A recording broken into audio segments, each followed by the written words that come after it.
Hey guys, if you're shopping for knives and gear, make sure you check out the description of the video you're watching right now for links to some great online retailers. There's also individual links for knives that I personally recommend. Thanks! What's going on YouTube? Metal Complex here, and today I've got another interesting overview slash review to share with you guys. Notice I didn't say knife because it's not so much about the knife today as it is CJRB's new recoil lock. This is the CJRB Crag. I've reviewed this knife before. It is a recommendable budget knife for anybody who doesn't know. This is a $38 knife that is built really well. I'll be linking this knife in its liner lock variant, its recoil lock variant, and CJRB knives in general down in the description so that you can check those out for yourselves. But this is a new lock, this new sort of sliding switch lock. They call it the recoil lock. And so I'm going to be talking about that today more so than the knife. The knife is recommendable, D2 and G10, if you really, especially if you like these sort of cleaver style blades. This is a really, really cool knife, and I'm sure it'll make, a lot of people happy in terms of quality for the money. Just wanted to make that clear. Thank you so much to my generous patrons who actually allowed me to purchase this knife for the channel. Now, CJRB has been very kind to the channel. They've sent a lot of review samples. But this was one that I looked at. I was scrolling through Blade HQ and I saw that and I thought, I've heard about that lock. I want to pick that up. And my patrons actually made that possible. It's pretty rare that I do that with the support from Patreon because that generally goes back into the channel for other things. But I picked that up. So thank you so much to my generous patrons for allowing that to be possible. If you'd like to check out my Patreon, get your hands on some cool stickers and some other benefits, there is, of course, a link down in the description. Your support would mean the world to me. And please follow me on Instagram. All right, so we're going to do some basic measurements here real quick for people who are discovering this knife for the first time. Overall length of the CJRB Crag is coming in at about 8 1/4. Blade length is 3.5 inches. Cutting edge is something like 3 and just shy of 3 1/4. We'll do a couple of size comparisons here real quick. Up against the Ontario Rat Model 1, the Rat 1's coming in at 8.6 inches overall. So while it is a little shorter than the Rat 1, you can see it's definitely not a small knife. How about up against the Spyderco PM2? Spyderco PM2 is coming in at 8.3 inches overall. How about up against the Benchmade Griptilian, or in this case, the Ritter Hogue? The Ritter Hogue's coming in a little shorter at 8 inches overall. And last but not least, the Spyderco Para 3. Spyderco Para 3 is coming in at 7 1/4 inches overall. How's the action on this guy? This is running on bearings. Let me tell you, this switch functions very similarly to the Benchmade Axis lock, and I think this is not a Benchmade, this is the Ritter Hogue, but it's essentially the Benchmade Griptilian. Once the patent ended on the design of the Axis lock, I expected to see a lot of these, and maybe in the back of my mind I'd like to say that I predicted it, maybe I didn't. Maybe I think I'm smarter than I am. It doesn't surprise me that we're seeing these sort of switch slide locks that run on Omega Springs, and this does run on Omega Springs. We're going to get inside of it here in a sec. But yeah, this is kind of an evolution, maybe not an evolution, maybe just a reskin of the Axis lock. But the nice thing is that you can kind of peel back on that thing. In some cases, there's enough traction if your hands aren't slippery to actually use an index finger. But pinching it is actually pretty easy. It's plenty fidgety. The one difference between this and the Axis lock is not being able to do this sort of whip out nearly as easily because you have to kind of reach a little higher. You can still do it, but it's there. It does function well. With a flipper tab, there's just enough detent to make it work. The detent is very similar. I mean, what would be the detent is very similar to what I feel in an Axis lock because of how that bar, slides, underneath the tank.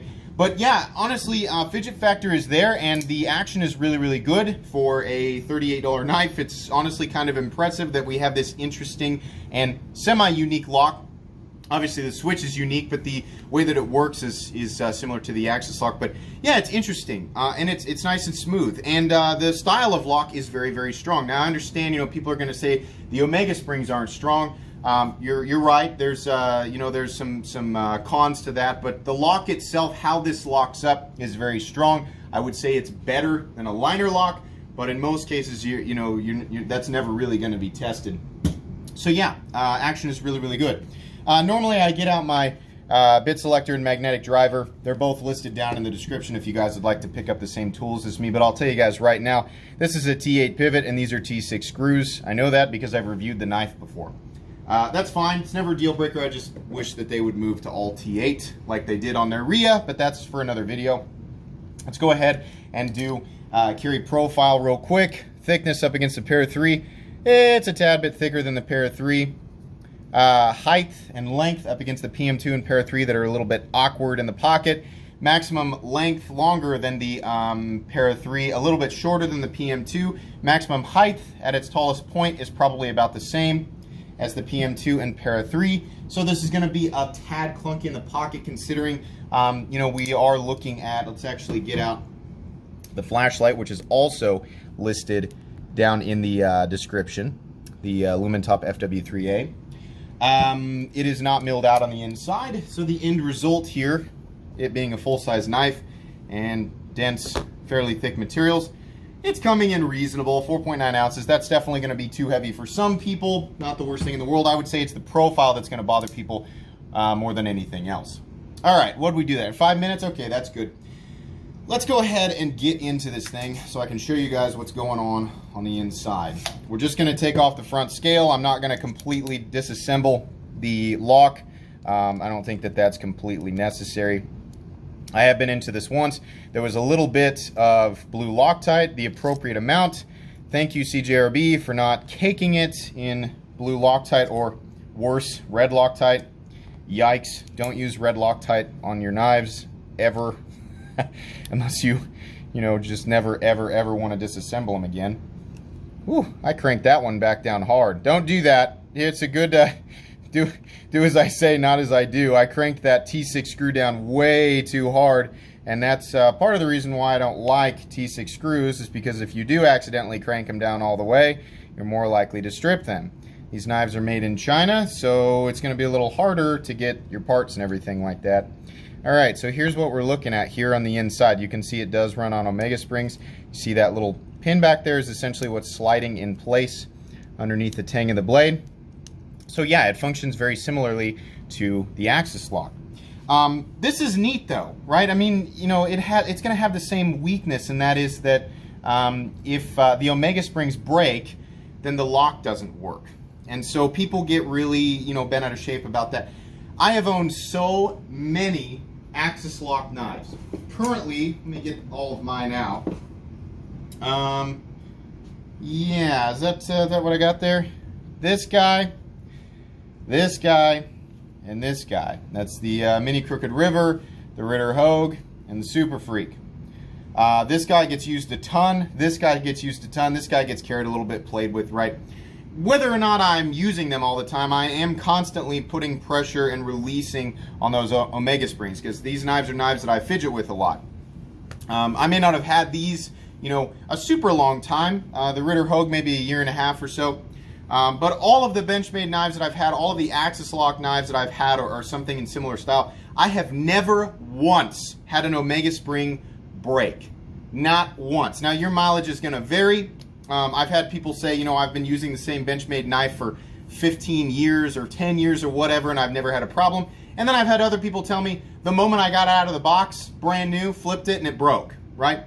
I'm going to say it is, you know, you probably have less than a 1% chance of the spring breaking right out of the box. But the voices of people who have that happen to them are much louder on the internet, right? If somebody gets on the internet and goes, the knife that I bought works exactly as intended, then people look at that and go, okay. But if somebody says, this broke, right, the first day, this Omega spring broke, then that carries, because people spread that information, right, which is why it seems sometimes that, you know, these are faulty.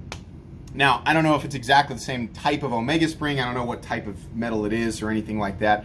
But I can tell you it's likely the same idea. Most of them will work. 99% of them will work, and probably, you know, a huge chunk of that percentage will carry the knife, you know, and make it dependable for a long period of time. But is there a chance that it could break during normal use? Yeah, potentially. The best thing you can do to remedy that is just to make sure that there's a very light coat of oil on that spring, you know. That's the best way to keep it from drying out and maybe cracking, I guess. You know, I'm not a scientist or a metallurgist or anything like that, but I have heard that recommended before. That's just, you know, honestly, that's my best advice to you guys on that. But that is essentially how that works. Let's go ahead and get this back on here so that we can actually talk about the knife. You know, getting this thing entirely apart and messing with that lock, I imagine it's going to be about as, I don't want to say frustrating, because truthfully, you know, the lock that is the most frustrating to disassemble, in my experience, is the ball bearing lock, or the cage lock on the Manix 2. And I have done that before on this channel. I have a full disassembly on that thing, and it, you know, it doesn't really function exactly the same way, but it's kind of the same idea with the whole, did I lose that screw? It's kind of the whole same idea with the whole switch, you know, being on both sides, which is great. And I think some could argue that might be a stronger variation of that type of lock, you know, than the axis lock. But anyways, my point is, well, I'm trying to stretch this dialogue out while I get this whole thing back together. My point is that this disassembly and reassembly, you know, if you were to take it all the way apart, should not be quite as bad. Well, that went back together just perfect. No problem. Hey, okay, we're good. But yeah, that shouldn't be nearly as difficult as like the cage lock or anything like that. Probably about the same. Getting it all the way apart as the axis lock. So yeah, it's interesting and it's easy to manipulate. It's strong. The downsides of the lock are going to be that if the omega springs break, you're going to have a problem, because I don't know how easy it is to contact CJRB and say, hey, my omega springs broke, can you send me a new one? But the flip side to that is that this is a $38 knife. If I use this knife for 2 years, and I carry just this knife every single day for 2 years, cut with it, right? I'll tell you how I can justify this. If after 2 years that's one of the springs broke, and it turned out that I could not get another spring, then I would be okay with that and I would buy another one, and here's why. This is a utility box cutter thingy. Everybody's seen one of these, right? These are about $5 to $10. The razor blades box that'll last you about a year runs $20 to $25, right? So let's say you buy one of these. In my experience, you know, working on a construction site or using one of these every day, these don't last very long. They might last you a year. If you're lucky, they might last you 2 years, but they'll definitely fall apart because you get what you pay for. Anybody that says they're higher quality than that is probably kidding themselves. 1 to 2 years maximum lifespan on something like that, and then you're gonna pay $20 to $25 a year in boxes of razors. Now, obviously, this is going to differ for every single person, but essentially, within 2 years, you've already spent more than what this knife costs. Now, that's a very light and very foggy justification there, but that's how I do it in my own head, right? If it wears out or something breaks or, you know, whatever cost you got to put into it, if I'm spending 40 bucks a year on you know, knives continuously, whether it's through a box cutter or through very inexpensive knives, to me, it's relatively justified. If you want your knife to last longer, then you want to spend more money. It's not always the case, but a general rule of thumb is that you get what you pay for. It's not just applicable in the knife world, it's certainly applicable with all things, right? There are exceptions, but yeah. So just after handling this and playing with it, do I think that it's a good lock? Yeah, you know what? It really does seem to function well. The knife can be disengaged pretty easily in a variety of different ways with a variety of different fingers. I'm doing this left-handed to show you that I can use my left. I'm right-handed, by the way. I actually just used my thumb to disengage it. Well, that's got a few more movements. My index finger, which, by the way, if you lay your index finger down on this and pull back, it's a little bit slippery because that ramp is not quite high enough and the texturing is not quite...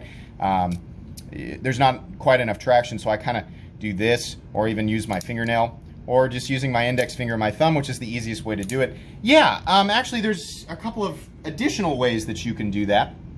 And another huge upside to this is that it's a fully ambidextrous lock, which means lefties can rejoice because there is a left-handed pocket clip position on the other side.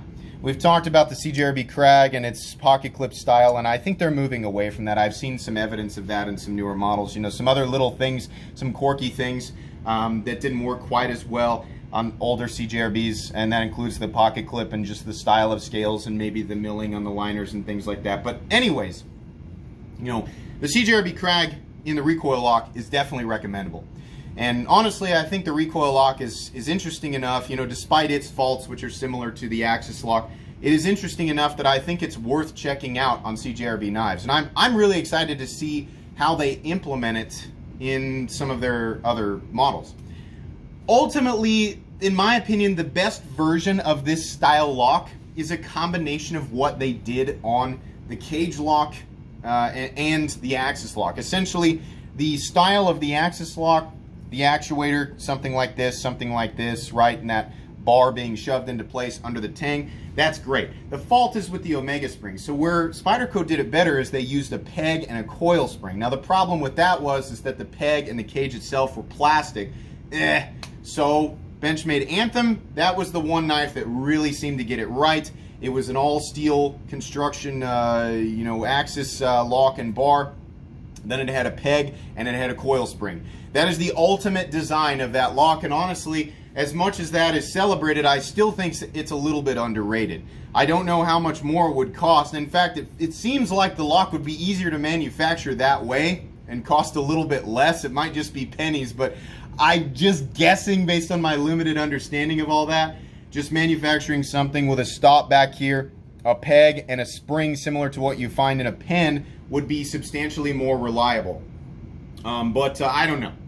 The day that I see that is the day that I will absolutely rejoice. But the nice thing is I don't think that we're too far off from that, because guys, we're going to see way more of these style locks all over the place.